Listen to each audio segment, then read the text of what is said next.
নমস্কার দর্শক বন্ধুরা, ব্রেন টিজার্সের বাংলার নতুন একটি এপিসোডে আপনাদের সকলকে স্বাগত। আজকে থাকছে 15টি বাছাই প্রশ্ন, যার উত্তর কিন্তু আপনি সহজে দিতে পারবেন না। চলুন দেখে নেওয়া যাক।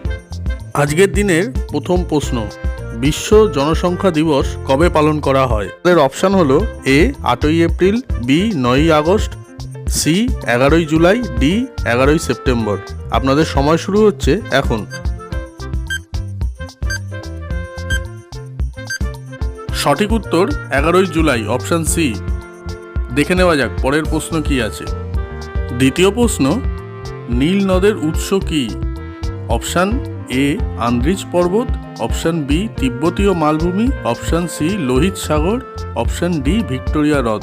আপনাদের সময় শুরু হচ্ছে এখন।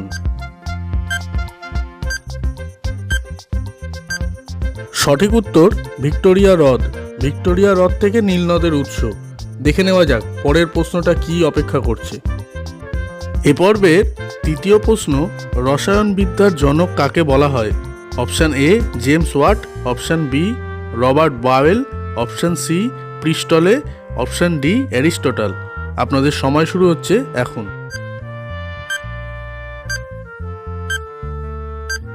সঠিক উত্তর option B Robert Boyle. Robert বাওয়েলকে বলা হয় রসায়নবিদ্যার জনক। চতুর্থ নম্বর প্রশ্ন, স্বর্ণ মন্দির কোন রাজ্যে অবস্থিত? আপনাদের option A Haryana, option B Punjab, option C Delhi, option D Assam. সময় শুরু হচ্ছে আপনাদের এখন।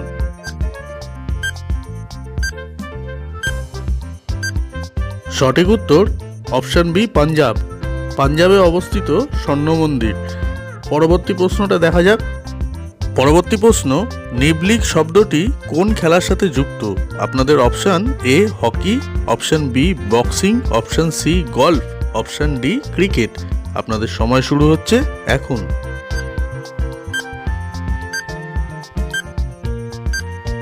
সঠিক উত্তর অপশান সি গলফ। এই অনুষ্ঠান যদি আপনাদের ভালো লাগে অবশ্যই লাইক করে সাবস্ক্রাইব করে দেবেন চ্যানেলটি এবং বেল আইকনটাকে অবশ্যই ক্লিক করে রাখবেন, তাহলে নোটিফিকেশনটা সবসময় পাবেন। পরবর্তী প্রশ্ন, মায়ানমারের মুদ্রার নাম কি? এ yen, B kyat, C টেঙ্গে, D Real. আপনাদের সময় শুরু হচ্ছে এখন।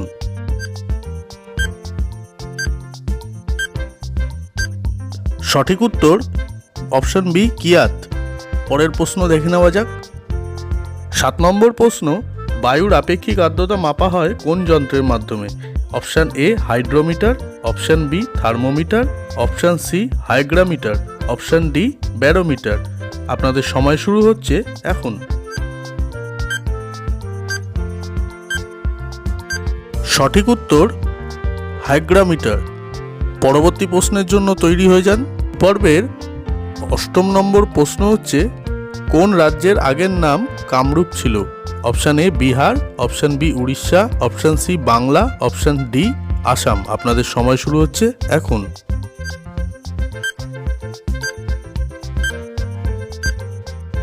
সঠিক উত্তর ডি আসাম।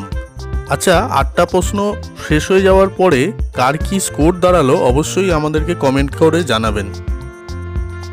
পরবর্তী প্রশ্ন, ভারতের শ্রম আইন অনুযায়ী শ্রমিকের ন্যূনতম বয়স কত হওয়া উচিত? অপশান এ 12 বছর, অপশান বি 13 বছর, অপশান সি 14 বছর, অপশান ডি 15 বছর। আপনাদের সময় শুরু হচ্ছে এখন। সঠিক উত্তর অপশান সি 14 বছর। আপনাদের এই প্রশ্নটা কতজনের জানা ছিল কমেন্টে অবশ্যই জানাবেন, আর এখনো পর্যন্ত স্কোরটা কত হলো তাও জানাবেন কিন্তু। আপনাদের সামনে 10 নম্বর প্রশ্ন উপস্থিত। দারুচিনি দ্বীপ কাকে বলা হয়? Option A Andaman, option B Sri Lanka, option C মালদ্বীপ, অপশান ডি নরওয়ে। আপনাদের সময় শুরু হচ্ছে এখন। সঠিক উত্তর অপশান বি শ্রীলঙ্কা।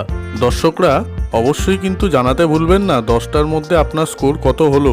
চলুন দেখে নেওয়া যাক পরবর্তী প্রশ্ন কি আছে।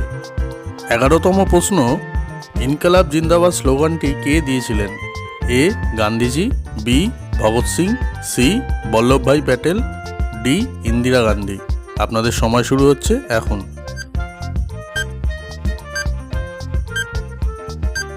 সঠিক উত্তর option B Bhagat Singh.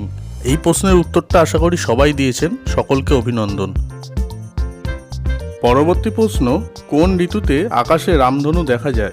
Option A গ্রীষ্মকালে, অপশান বি বর্ষাকালে, অপশান সি শীতকালে এবং অপশান ডি বসন্তকালে। আপনাদের সময় শুরু হচ্ছে।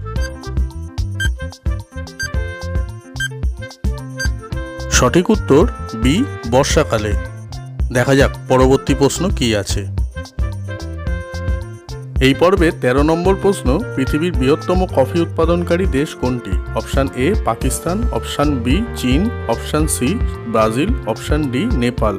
আপনাদের সময় শুরু হচ্ছে এখন।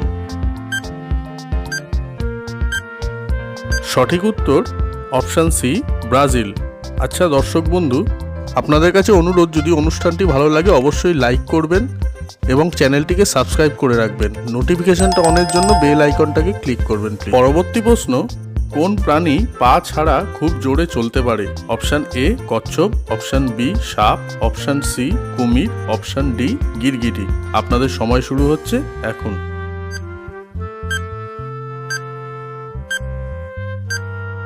সঠিক উত্তর অপশান বি সাপ। আমরা চলে যাব এর পরবর্তী প্রশ্ন, অর্থাৎ এই পর্বের সর্বশেষ প্রশ্নে। অন্তিম প্রশ্ন, পৃথিবীর বৃহত্তম কয়লা উৎপাদনকারী দেশ কোনটি? আপনাদের অপশন হলো এ ভারত, বি চীন, সি ঘানা, ডি রাশিয়া। আপনাদের সময় শুরু হচ্ছে এখন। সঠিক উত্তর হলো অপশান বি চীন। চীন হলো পৃথিবীর বৃহত্তম কয়লা উৎপাদনকারী দেশ। আজকের পর্ব আপনাদের কেমন লাগলো অবশ্যই কমেন্টে জানাবেন এবং আপনাদের স্কোরটাও অবশ্যই কমেন্টে জানাবেন। ব্রেন টিচার্স বাংলা চ্যানেলের পক্ষ থেকে আপনাদের সকলকে ধন্যবাদ। আপনাদের দিনটি শুভ হোক। নমস্কার।